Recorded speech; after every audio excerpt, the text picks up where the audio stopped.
కేవలం 4 గంటల్లో ఎలాంటి నొప్పి లేకుండా hair transplantation Keha skin and hair clinic. నమస్కారం. కార్తీక పురాణం 22వ అధ్యాయంలో ఉన్నాం. పురంజేయుడు తీర్థయాత్రలు చేసి వైకుంఠానికి చేరుకునే విషయాన్ని ఇందులో వర్ణించారు. జనక మహారాజు అగస్త్య మహర్షిని ఇలా అడుగుతున్నారట.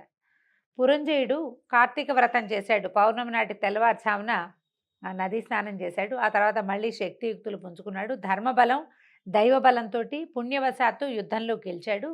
గెలిచిన తరువాత అతని ప్రవర్తన ఎట్లా ఉంది, అతను ఏం చేశాడు, ఎట్లా తను కోల్పోయిన ధర్మబలాన్ని మళ్ళీ సంపాదించుకున్నాడు అని అడిగితే అప్పుడు చెప్తున్నారనమాట అగస్త్య మహర్షి. అంటే మనం ఏదైనా ఒక మొక్కు పెట్టుకుంటాం, సమస్య వచ్చినప్పుడు భగవంతుడికి నమస్కారం చేస్తాం. దేవుడా ఎలాగైనా నన్ను ఇందులో నుంచి కాపాడు, నన్ను రక్షించు అని. ఏదో సత్యనారాయణ వ్రతమో ఇంకోటో అక్కడికి వస్తాను ఇక్కడికి వస్తాను, తిరుమలలో నిలుదోపిడి ఇచ్చేస్తాను, ఈ సమస్య నుంచి గట్టెక్కించమని ప్రార్థిస్తాం. ప్రార్థించిన తర్వాత భగవంతుడు అనుకూలించో మనం ఆ పూజా వ్రతమో ఏమిటో చేయకుండానే అనుకోకుండా ఈ విపత్తు నుంచి గట్టెక్కిపోతాం, ప్రమాదం నుంచి బయటపడతాం. అప్పుడు మనం ఏం చేస్తాం, లోక సహజంగా వ్యక్తులు మొక్కిన మొక్కుని తీర్చుకుంటారు. కానీ ప్రవర్తనలో మార్పులు సాధించాం, మనం ఎప్పట్లాగానే ఉంటాం. మన దుష్ప్రవర్తన వల్ల దేనివల్ల మనకి సమస్య వచ్చిందో వ్యక్తులు అసలు తెలుసుకోరు, దాని మీద మనం ఆలోచించాం. మొక్కుకుంటే నాకు ఈ పని అయ్యింది అనేది విపరీతంగా ప్రచారం చేస్తాం. అంగవరదక్షిణ చేశాను తిరుమలలో, ఆ తర్వాత ఆరోగ్యం చాలా బాగుపడింది అని చెప్పుకుంటాం. నేను కూడా చెప్తానండి, ప్రతి వాళ్ళు మనుషులు సహజంగా ఫలానా పూజ చేశాక మా సమస్య తీరింది, ఫలానా అదేదో చేశాను, ఆ ఊరు వెళ్ళాను, అక్కడ పక్షి తీర్థం అక్కడికి వెళ్ళాము, అక్కడికి వెళ్ళాక ఆరోగ్యం బాగుపడింది చెప్తాం. అక్కడికి వెళ్ళటం వల్లే కాదు, నీ ప్రవర్తన మార్చుకుంటే మళ్ళీ మనకు ఆ సమస్య రాకుండా ఉంటుంది అనేది అసలు అడ్మిటే చెయ్యం, మనం తెలుసుకోలేకపోతాం, ఆలోచించం. కాకపోతే ఈ పురంజేయుడి ప్రస్తావన ఎందుకు మనకి పురాణంలో చెప్పబడిందంటే, ఒక దుష్ప్రవర్తన వల్ల, ఒక సరి అయిన అవగాహన లేకపోవటం వల్ల, ధర్మభ్రష్టత్వం వల్ల పురంజేయుడికి సమస్య వచ్చింది. యుద్ధంలో వెన్నిచ్చి పారిపోవలసి వచ్చింది. అయితే భగవంతుడి అనుగ్రహం అతని మీద కొంత ఉండటం వల్ల అతనికి ఇలా కార్తీక మాసంలో మాసం కదా, పౌర్ణమి కదా, నువ్వు స్నానం చేసి శుచిగా వెళ్ళి ఇది విష్ణువుని అర్చించు, ఏదో వివరం తెలియజేయబడింది. వివరం ప్రకారం చేసేసాడు. ఆ పూటకు అర్చన అయిపోయింది, మర్నాడు పొద్దున గెలిచేసాము ఇంతే అని వదిలిపెట్టేస్తే మళ్ళీ అది సరికాదు. దాన్ని సరి చేసుకోవాలంటే మన ధర్మానువర్తన సరి అయినదిగా ఉండాలి. మళ్ళీ మళ్ళీ మొక్కుకోవాల్సిన అవసరం రాకూడదు. ఆ మొక్కుకోవాల్సిన అవసరం లేకుండా నిత్యము అర్చన చేయాలి, నిత్యము భగవంతుని తలుచుకోవాలి, నిత్యము ధర్మాచరణే మన యొక్క మార్గంగా ఉంచుకోవాలని చెప్పడం కోసం అతను ఏం చేశాడు అని జనక రాజర్షితోటి మహర్షి అడిగిస్తున్నారు. అడిగితే చెప్తున్నారు చూడండి. విజయలక్ష్మిని భరించిన పురంజేయుడు సదాచార సంపన్నుడై యజ్ఞయాగాది క్రతువులు చేస్తూ దేవేంద్రుని వలె మహావైభవోపేతంగా రాజ్యపాలన చేస్తున్నాడు. విష్ణు భక్తితో కూడినందువల్ల సత్వగుణ సంపన్నుడై ప్రకాశిస్తున్నాడు. సో శ్రీహరిని ఏ ఏ కాలాలలో ఏ విధంగా అర్చించాలో తెలుసుకుని ఆ విధంగా ఆరాధించేవాడు. శాస్త్రం ప్రకారం చెప్తారండి, నా విష్ణు పృథ్వీపతి అని. పృథ్వీపతి ఎవడైతే రాజో వాడు సాక్షాత్తు విష్ణువు అని. విష్ణువు కాని వాడు రాజు కాలేడు అని. రాజు అయ్యాడంటే వాడు విష్ణు స్వరూపమే, విష్ణువు యొక్క అంశావతారంగా అతన్ని భావించవలసి ఉంటుంది. అయితే ఎవరైతే విష్ణువు అంశ అయ్యాడో అతన్ని భూమి భర్తని కొలిచినట్టుగా కొలుస్తుందని, అతనికి కావలసినవన్నీ ఇస్తుందని చెప్తారు. ఇప్పుడు రాజు తను చాలా కాలం పాటు పృథ్వీపతిగా ఉండాలంటే అతను విష్ణువుని ఆరాధించాలి. విష్ణువుని ఆరాధిస్తేనే విష్ణువు ఎట్లా తన గర్భంలో 14 భువన భాండాలని పెట్టి పోషిస్తాడో అట్లా రాజు తన రాజ్యాన్ని గర్భంలో ఉంచి పోషించినట్లుగా అన్ని రకాలుగాను భూమిని పోషించాలి. దాంట్లో పంటలు పండించడము, చెరువులు తవ్వించడము, బావులు తవ్వించడము, మొక్కలు పెట్టడము, నాటడము, రైతులను ఆదుకోవటము, సైన్యాన్ని చక్కగా చూసుకోవటం, అందరికీ జీతభత్యాలు ఇవ్వటంతో పాటుగా రాజన్నవాడు యజ్ఞయాగాదులు చేయాలి, చేయించాలి, గోబ్రాహ్మణ సేవ చేయాలి, గోబ్రాహ్మణుల్ని రక్షించి తీరాలి. వీళ్ళిద్దరినీ రక్షిస్తేనే రక్షించబడిన గోవు వల్ల ధర్మం నిలబడుతుంది, రక్షించబడిన బ్రాహ్మడి వల్ల యజ్ఞయాగాది తపో వివరాలు జరుగుతాయి. దానివల్ల సంతోషించబడినటువంటి దేవతలు వృష్టిని కురిపిస్తారు, వర్షాన్ని. సకాలంలో ఋతువులలో ఏ ఏ ఋతువుల్లో ప్రపంచం ఎలా ఉండాలో ఆయా ఋతువుల్లో ఆ రకంగా ఉంటుంది యజ్ఞము లేదా హోమము వల్ల. ఆ క్రియలు సజావుగా చేయగలిగిన వాడు కేవలము బ్రాహ్మణుడే కాబట్టి రాజు బ్రాహ్మణ సేవ తప్పకుండా చేయాలి.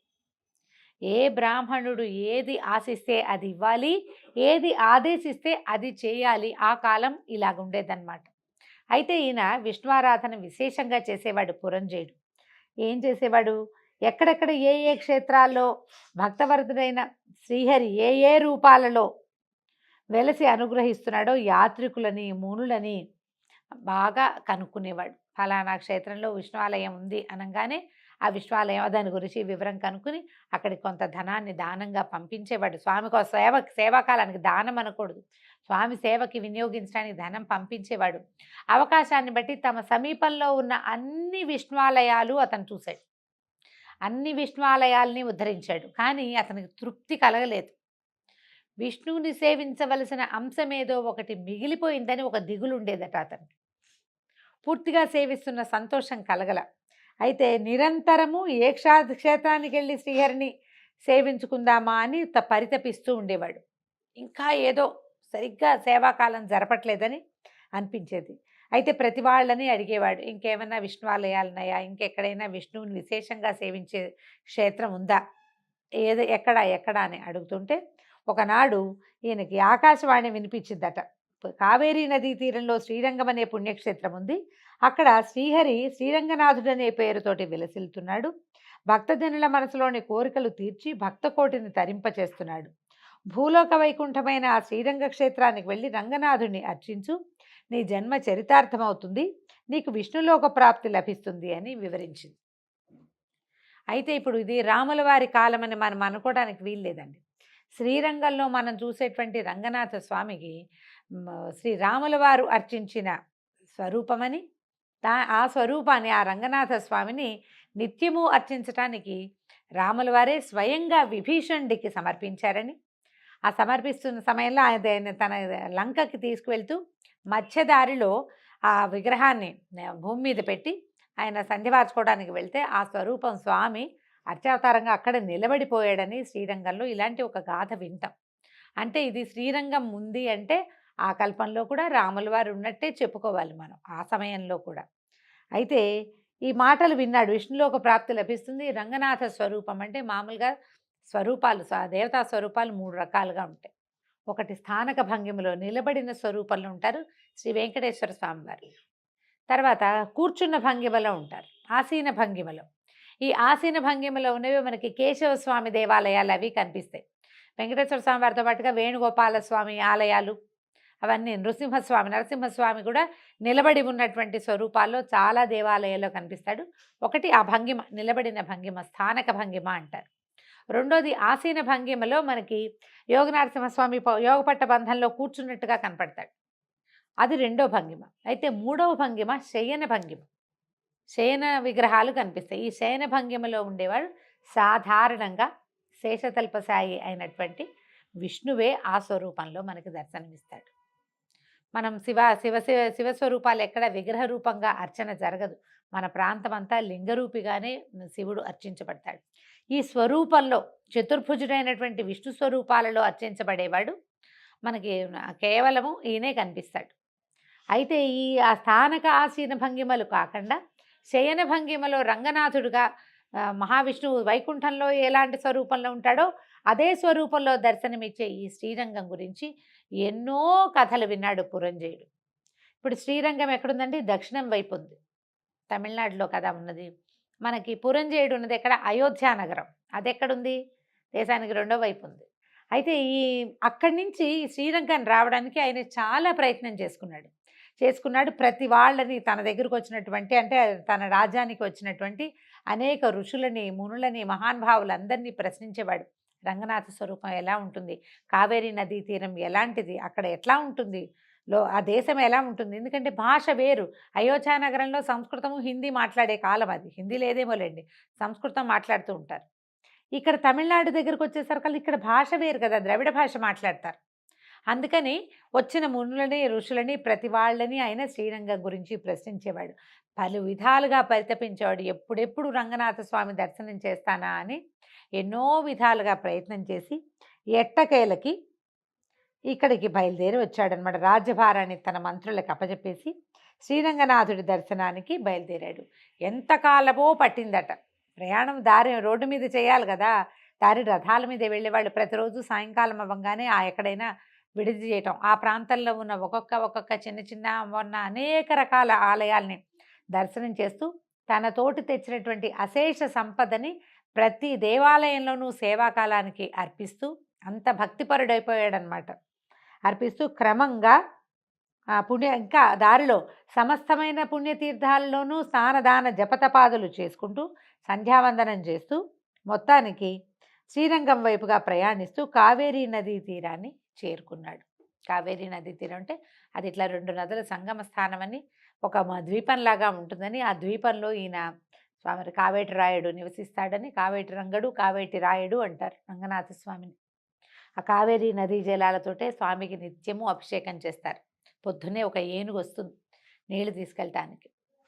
నీళ్ళు తీసుకెళ్తే ఆ ఏనుగే లోపలికి అందిస్తుంది. అక్కడ స్వామివారికి ప్రతిరోజు కావేరీ జలాలతోటే అభిషేకం చేస్తారు. కావేరీ నది విరజా నది అని చెప్తారు. కావేరి భూలోకంలో ఉన్నటువంటి కావేరి లోపల పైన ఉన్నటువంటి గంగా నదితోటి సమానమని, ఆ జలాలతోటి అభిషేకమే ఆయనకి అత్యంత ప్రీతిపాత్రమని తెలుసుకొని కావేరీ జలాలలో స్నానం చేసి తర్వాత అక్కడే సంధ్యావందనం చేసుకుని కావేరీ జలాలతో తమ పితరులకి తర్పణాలు, సూర్యుడికి అర్ఘ్యాన్ని సమర్పించి ఈయన ఏం చేశాడు, భక్తి శ్రద్ధలతోటి స్నానదాన జపతప హోమ ఆరాధనలన్నీ విశేషంగా చేశాడు. ఈయన పురంజయుడు అదృష్టవశాత్తు ఆయన అక్కడికి చేరే కాలం కార్తీక మాసం అయింది. అందుకని కార్తీకంలో కావేటి స్నానం చాలా అమోఘమైన ఫలితాన్ని ఇస్తుంది అని చెప్తారు. ఈయన కూడా అదే సమయానికి అక్కడికి వెళ్ళాడనమాట.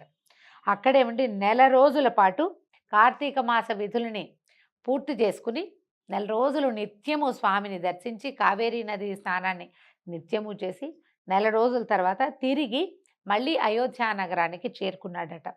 పురంజయుడు నిరంతరము శ్రీరంగ వాసుదేవ శ్రీహరి లక్ష్మీవల్లభ ఆపతోద్ధారక శ్రీరంగనాథ అంటూ నిరంతరము శ్రీహరిని ధ్యానిస్తూ మంత్రి సామంతులతో సంప్రదిస్తూ రాజ్యాన్ని ప్రజారంజకంగా పరిపాలిస్తూ క్రమంగా వైరాగ్యాన్ని పొందాడు.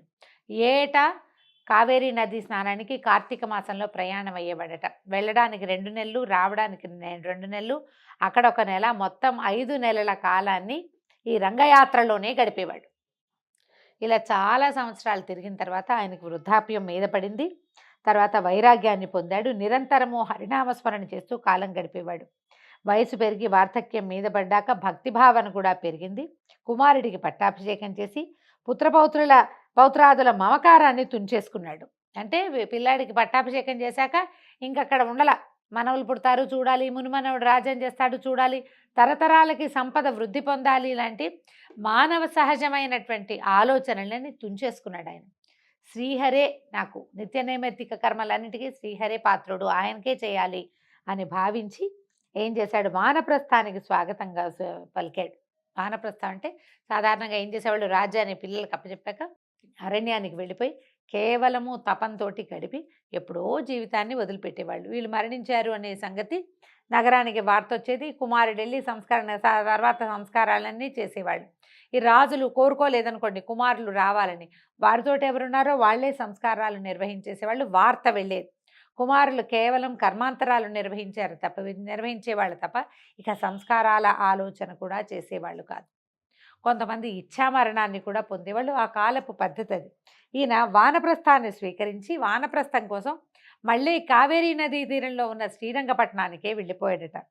శ్రీరంగానికి వెళ్ళి ప్రతిదినము పూజాధికాలతో కాలం గడుపుతూ శరీరాన్ని వదిలిన పురంజయుడు సాయుధ్యముక్తిని పొందాడు, వైకుంఠాన్ని చేరుకున్నాడట. దీంతో 22వ రోజు పారాయణ పూర్తయింది. రేపొద్దున 23వ రోజు పారాయణతో మళ్ళీ కలుసుకుందాం. నమస్కారం.